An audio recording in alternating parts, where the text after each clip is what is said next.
I've been using my trading bot since March last year to run my opening range breakout strategy for me. And in that time, I've done a whole bunch of different back tests and I've modified and tweaked my entry and exit parameters. But in January, there was a trade that went pretty significantly against me and resulted in a much bigger loss than I'd expected. And it was actually this trade right here. The reason I took such a big loss was because this was 23rd of January and it was a Friday. I held the trade over the weekend, and as you can see, we had a massive gap down from Friday to market open on Monday. The result was that instead of the trade coming out at my stop loss somewhere around here, I actually ended up exiting right down at the bottom here. So this got me thinking about my entry and exit conditions, whether or not I should be holding on to my trades over the weekend. And that's exactly what I'm going to test out in this video. So first, let me just quickly recap the basic strategy that my trading bot uses. It is a 15-minute ORB opening range breakout, so I'm on a 15-minute time frame, and I trade this on the S&P 500.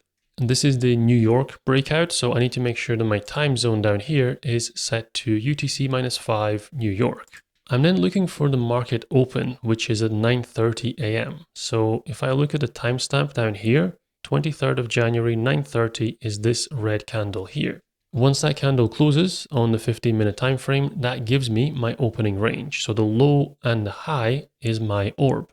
So if I just draw a little rectangle around the high and the low, that gives me the range that I'm looking for breakouts from.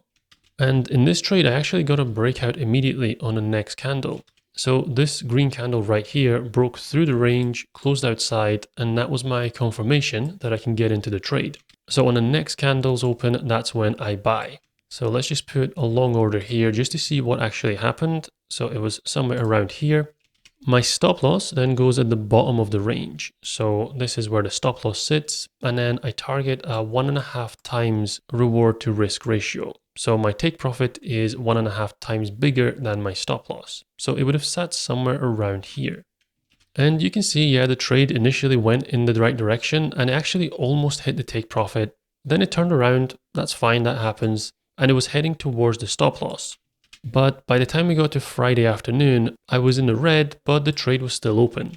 The rules that my bot follows are that it will keep the trade open until it either hits the take profit or it hits a stop loss. I don't exit on any other condition. But like I said earlier, in this case, we had a really big weekend gap and price actually opened down here. So of course, in that case, my stop loss does not get honored. Even though this is where the stop loss was, if price gaps underneath it, then it's going to exit at the market price down here. So the result was that I took a much bigger loss than I'd actually expected. But of course, this is just one trade. So I can't just look at this one and say, okay, I can't hold over the weekend anymore. Because there are plenty of times when this doesn't happen. In fact, this is quite an unusual occurrence to have such a massive gap against me. There are also instances where the price gaps up instead. So it could have actually gapped above my take profit and then I win more than I expect to win. So it can go both ways, and that's why to look at this properly, I need to do a backtest. So then I jump over into my backtest code, which is just done inside a Jupyter notebook using Python. This cell here is where I do a lot of the configuration. So I set my time frame, the symbol that I'm trading, my starting balance, the risk per trade of 2%, the financing fee, which I'll come back to, and then I define my opening range, so between 9:30 and 9:45. I then have some other filters and conditions, which I've spoken about in other videos, but the important part for this backtest is this exit type variable. I can set this to 3 different things. So right now it's set to market, and this comment explains that market means the trade will run to stop loss or take profit, and that's how my trading bot currently works. But I could also set it to EOD, end of day, and that's when the trades are just going to be closed at the end of each day. Or I can set it to weekend. So I'll actually hold trades through Monday to Friday, but on a Friday, if the trade is not closed by the market close time, then I will exit automatically. So all I need to do is just change this variable from market to weekend, and that's going to flip between the 2 different backtests. But for now, I'm just going to start off by testing the market. This is my default strategy. By the way, if you want to see this code, it's over on my GitHub or through my Patreon. The links for that are in the description. You'll also get access to all of the other backtests that I've done.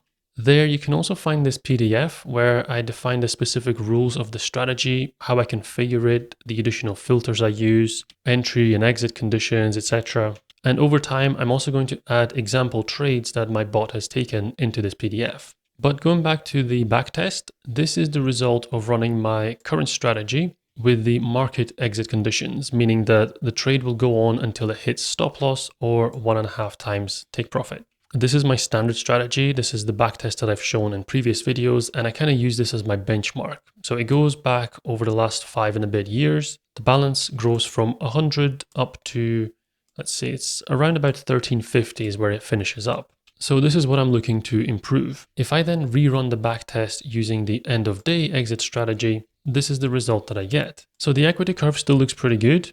We don't finish up at quite as high a balance, it's a little bit less, but the curve itself looks a little bit smoother. And then finally, if I test out the method where I only exit on Friday end of day, so I still hold Monday through Thursday overnight, then it's still quite a similar equity curve. The final result is somewhere between exiting end of every day and just holding on to the market conditions. But overall, it looks like all 3 equity curves are pretty similar, they all move in the correct direction. So that tells me that there's not a huge difference between those 3 methods of exit. If we then stack these results side by side, we can see different metrics from each of those strategies. Here I've got the starting balance, the final balance, and the annual return for all 3. And you can see that end of day or Friday end of day actually give pretty similar results. So the annual return for both of them is very close, as is the drawdown. But both of them have a lower return than the standard method.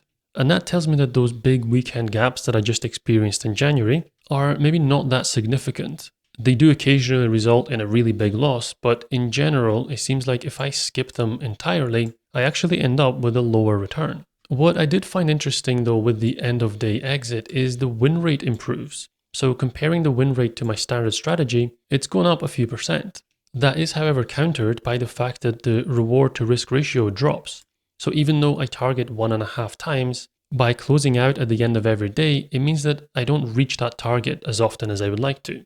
It isn't necessarily a bad thing though, because like I say, the win rate does increase, and that could be an important factor. It may be worth sacrificing a little bit of profitability to have a little bit more consistency instead.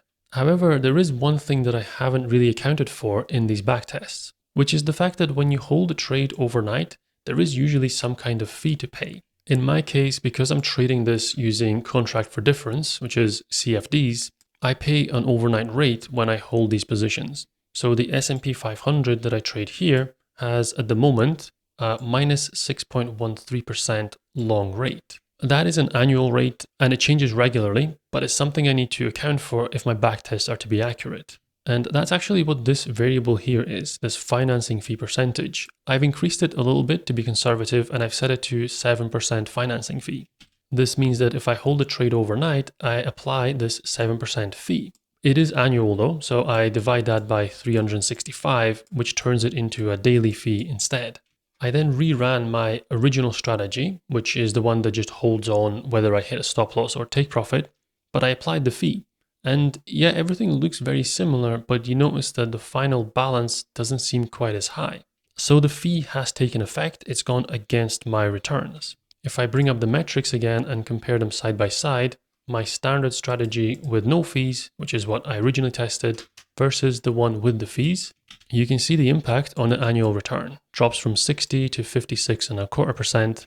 Drawdown doesn't change massively. The win rate, I wouldn't expect to change. It's still going to be exactly the same. However, the average reward to risk has dropped from 1.48 to 1.45. So this overnight fee has eaten into my profits. We then have a look at how that compares against the end of day strategy, because now the comparison is a bit more fair. End of day strategy is going to avoid these fees because by its own nature, I'm closing the trade when we get to the end of the day.